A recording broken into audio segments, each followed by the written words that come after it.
Good morning student. आज हम आरोह का पार्ट 16 लेसन 16 नमक का सारांश समझेंगे, जिसकी लेखिका हैं रज़िया सज्जाद ज़हीर। सबसे पहले लेखिका के जीवन परिचय पर प्रकाश डाल लेते हैं।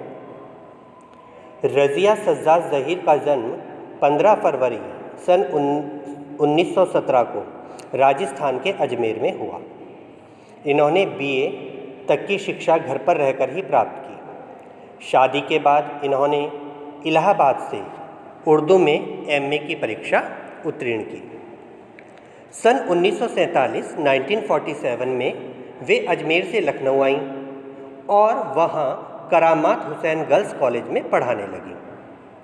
सन 1965 में इनकी नियुक्ति सोवियत सूचना विभाग में हुई।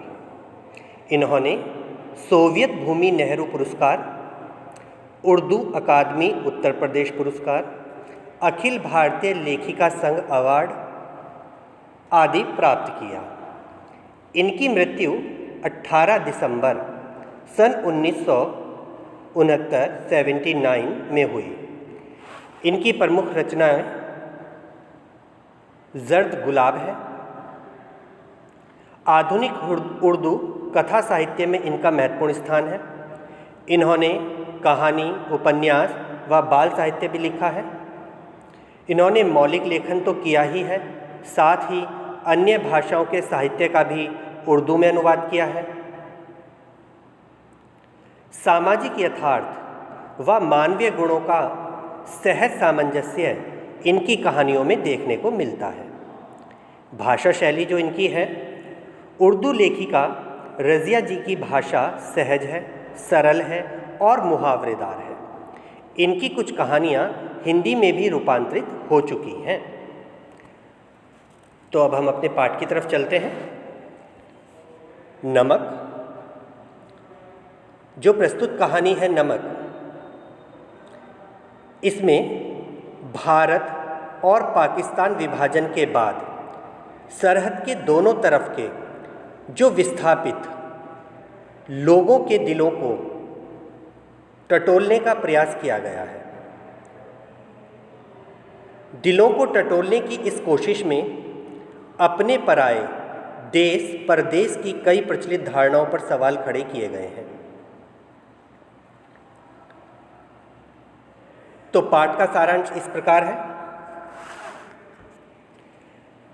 सफ़िया एक दिन अपने पड़ोस में एक कीर्तन में गई तो वहाँ पर उसने एक सिख बीबी को देखा, यानी एक पंजाबन औरत थी, उसको देखा। उन सिख बीबी को देखकर सफ़िया हैरान रह गई। जब सफ़िया ने सिख बीबी की तरफ देखा तो वह देखकर हैरान हो गई। क्यों हैरान हुई? क्योंकि उस सिख बीबी की शक्ल उसकी माँ से बहुत मिलती थी। किसकी माँ की शक्ल? सफ़िया की माँ की शक्ल उस सिख बीबी से बहुत मिलती थी। सफ़िया बार बार सिख बीबी की ओर देखे जा रही थी। सिख बीबी ने भी देखा कि सफ़िया उन्हें लगातार देख रही है, क्योंकि सफ़िया को उनमें अपनी माँ नज़र आ रही थी। जब सिख बीबी ने घर की बहू से पूछा कि ये लड़की कौन है जो इतनी मोहब्बत से मेरी ओर देख रही है,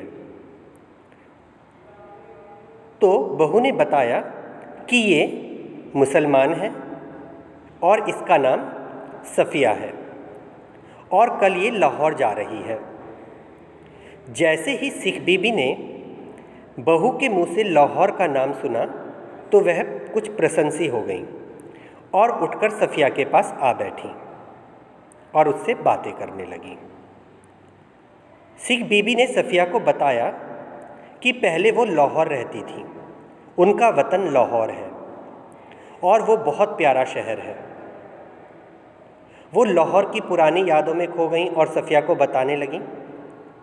जब सफ़िया वहाँ से वापस अपने घर आने लगी तो उसने सिख बीबी से कहा, तो मैं आपके लिए लाहौर से क्या लेकर आऊँ? तो सिख बीबी ने कहा कि अगर कुछ ला सको तो लाहौर से मेरे लिए थोड़ा सा लाहौरी नमक ले आना। सफ़िया ने सिख बीबी से वादा किया कि वह उनके लिए लाहौर से लाहौरी नमक अवश्य लेकर आएगी। और सफ़िया अगले दिन पाकिस्तान अपने भाई के पास चली गई। सफ़िया वहाँ पाकिस्तान में 15 दिन के करीब रही, जहाँ वह अपने भाइयों से, अपने रिश्तेदारों से, अपने मित्रों से सबसे मिली। 15वें दिन के बाद अब उसे भारत लौटना था और उसे याद भी आया कि सिख बीबी के लिए उसे लाहौरी नमक ले जाना है। तो उसने एक पुड़िया में एक सेर के करीब लाहौरी नमक बांध लिया। अब उसने अपने भाई को बताया कि वो लाहौरी नमक लेकर भारत जाएगी। उसका भाई पुलिस में था, अफसर था। उसने सफ़िया को बताया कि पाकिस्तान से भारत नमक ले जाना गैर कानूनी है और हंसते हुए कहा कि भारत के हिस्से में तो अधिक नमक आया था, फिर भी नमक की क्या ज़रूरत पड़ गई भारत के लोगों को। इस बात पर सफ़िया को झुंझलाहट आ गई और वह जिद पर अड़ गई कि उसे यह नमक लेकर ही जाना है, क्योंकि उसने सिख बीबी से वादा किया है। उसके भाई ने उसको समझाया कि कस्टम वालों को अगर पता लग गया कि तुम्हारे पास नमक है तो तुम्हें गिरफ्तार कर लेंगे, तुम्हारे सामान की चिंदी चिंदी कर देंगे, यानी बिल्कुल छोटे छोटे टुकड़ों में तोड़ देंगे तुम्हारे सारे सामान को, और तुम्हारी और मेरी बेइज्जती होगी सो अलग, और तुम्हें जेल भी जाना पड़ सकता है। सफ़िया रोने लगी, भाई चुपचाप चला गया। अगले दिन 2 बजे उसे रवाना होना था। उसने सारी पैकिंग कर ली, सारा सामान सूटकेस में बिस्तरबंद में आ गया। अब कुछ बचा था तो एक कीनू की टोकरी, कीनू संतरे जैसा जो फल होता है, एक कीनू की टोकरी बची और नमक की पुड़िया बची। अब सफ़िया का गुस्सा शांत हुआ तो भावना ने जाना शुरू कर दिया और बुद्धि ने आना शुरू कर दिया। अर्थात अब वो सोचने लगी कि भाई सही कह रहा है कि अगर मैं नमक लेके गई और पकड़ी गई तो वाकई में बेइज्जती होगी। फिर भी वो उस मोहब्बत की सौगात को लेकर जाना चाहती थी, क्योंकि उसने सिख बीबी से वादा किया था। तो उसने वो नमक की पोटली जो थी कीनुओं के नीचे छुपा दी और सो गई। अगले दिन स्टेशन पर पहुंची, फर्स्ट क्लास के वेटिंग रूम में जाकर बैठी और सोचने लगी कि यहाँ इतने लोग आ रहे हैं, जा रहे हैं, पर किसी को नहीं पता कि इस कीनू की टोकरी के नीचे नमक छुपा हुआ है। तभी उसका सामान कस्टम चेकिंग के लिए जाने लगा तो उसने वह पुड़िया चुपचाप निकाली और अपने हैंड बैग में रख ली, अपने हाथ में जो उसके बैग था उसमें रख ली और कस्टम ऑफिसर की तरफ बढ़ गई। कस्टम ऑफिसर लंबा पतला खिचड़ी से बालों वाला था, यानी घुंघर वाले बालों वाला था। उसने उसके वतन के बारे में पूछा। सफ़िया ने उससे पूछा कि तुम्हारा वतन क्या है? तो उस कस्टम अधिकारी ने बताया कि मेरा वतन दिल्ली है। लेखिका ने हैंडबैग मेज पर रखा और नमक की पुड़िया निकालकर उसके सामने रख दी और उसे सारी बात बता दी कि वो नमक क्यों ले जाना चाहती है। सारी बातें सुनकर कस्टम अधिकारी ने पुड़िया उठाई और सफ़िया के बैग में वापस रख दी और कहा कि मोहब्बत तो कस्टम से इस तरह गुजर जाती है कि कानून हैरान रह जाता है। कहने का तात्पर्य कि मोहब्बत के आगे कानून भी बेबस हो जाता है और तुम यह पुड़िया अपनी माँ समान सिख बीबी के लिए ले जाना चाहती हो और मोहब्बत की सौगात ले जाना चाहती हो तो कानून तुम्हें नहीं रोकेगा। और उसने कहा कि जब तुम दिल्ली पहुँचो तो जामा मस्जिद की सीढ़ियों को मेरा सलाम कहना और सिख बीबी से कहना लाहौर अभी तक उनका वतन है और दिल्ली मेरा। जब तक हमारे मन में ये भावना रहेगी तब तक एक उम्मीद रहेगी कि सब धीरे धीरे ठीक हो जाएगा। अर्थात जब तक पाकिस्तान के लोग भारत को अपना मानते रहेंगे और भारत के लोग पाकिस्तान को अपना मानते रहेंगे तो शायद एक उम्मीद रहेगी कि शायद एक दिन भारत और पाकिस्तान की ज़मीन पर खींची हुई सरहदें एक दूसरे के लिए मिटा दी जाएं। सफ़िया ट्रेन में बैठ गई। ट्रेन में बैठी तो उसने देखा आसपास सभी लोग ऐसे ही बैठे हैं जैसे भारत के लोग होते हैं, इसी तरीके के लोग बैठे हैं। जो पुलिस वाले हैं वो पाकिस्तानी पुलिस वाले, उनकी वर्दी भी खाकी ही है। वो भी वैसे ही बोल रहे हैं जैसे भारत के पुलिस वाले बोलते हैं, वैसे ही गालियाँ दे रहे हैं जैसे भारत के पुलिस वाले देते हैं। तो ये सारी बातें उसके जहन में चल रही थीं।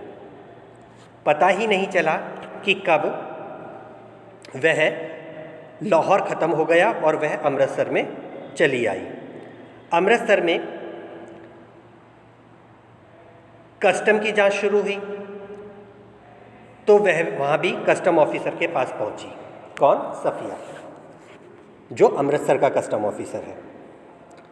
और उसने बताया कि मैं पाकिस्तान से नमक लेकर आई हूँ, और फिर उसे भी सारी बात बता दी किस किस तरीके से वो नमक वहाँ से लेकर आई है और कस्टम ऑफिसर ने उसे नमक लाने दिया।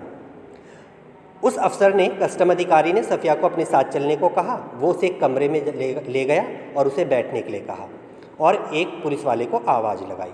सफ़िया डर गई कि अब ये मुझे अरेस्ट कर लेगा, गिरफ्तार कर लेगा।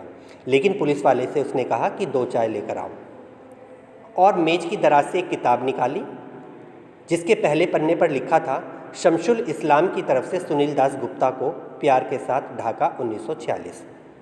लेखिका के पूछने पर उसने अपने वतन का नाम ढाका बताया और बताया कि विभाजन के समय वह ढाका में था। जिस दिन वह भारत आ रहा था तो उसकी सालगिरह थी, तब उसके दोस्त शमशुल इस्लाम ने उसको यह किताब दी थी। उस कस्टम अधिकारी का नाम क्या था? सुनील दास गुप्ता, यानी वो हिंदू था और वो यहाँ ढाका का रहने वाला था, जो बांग्लादेश है। ठीक है। फिर वह कलकत्ता में रहकर पढ़ने लगा और नौकरी करने लगा। उसने बताया कि वह अपने वतन कभी कभी जाता रहता है, और उसने बताया कि हमारे वतन में यानी ढाका में जो ढाब होते हैं, जैसे यहाँ गुड़ होता है ऐसे वहाँ ढाब होता है, ढाब की बहुत प्रशंसा की और बताया कि वो बहुत मीठा होता है। और फिर उसने सफ़िया के बैग में वापस वो पुड़िया रख दी और उसका बैग लेकर खुद आगे आगे चलने लगा। जब सफ़िया अमृतसर के पुल पर चढ़ रही थी तब वे पुल की सबसे निचली सीढ़ी पर सिर झुकाए खड़ा था। कौन? कस्टम अधिकारी। और लेखिका अपने मन में सोच रही थी कि किसका वतन कौन सा है, वह जो कस्टम के इस तरफ है या कस्टम के उस तरफ। तो ये थी कहानी नमक। इस प्रकार भारतीय कस्टम अधिकारी सुनील दास गुप्ता ने भी अपना वतन ढाका बताया, और जो पाकिस्तान में कस्टम अधिकारी था उसने अपना वतन दिल्ली बताया, सिख बीबी ने लाहौर बताया। तो सफ़िया अपने मन में यही सोच रही थी कि भौगोलिक रूप से 2 भागों में बंट गए देशों के लोगों की भावनात्मक एकता आज भी बनी हुई है, और अगर यह एकता बनी रही तो शायद एक दिन ये सरहदें समाप्त कर दी जाएंगी और भारत और पाकिस्तान फिर से एक हो जाएंगे। तो ये था हमारा चैप्टर नमक। अगला चैप्टर अगली वीडियो में।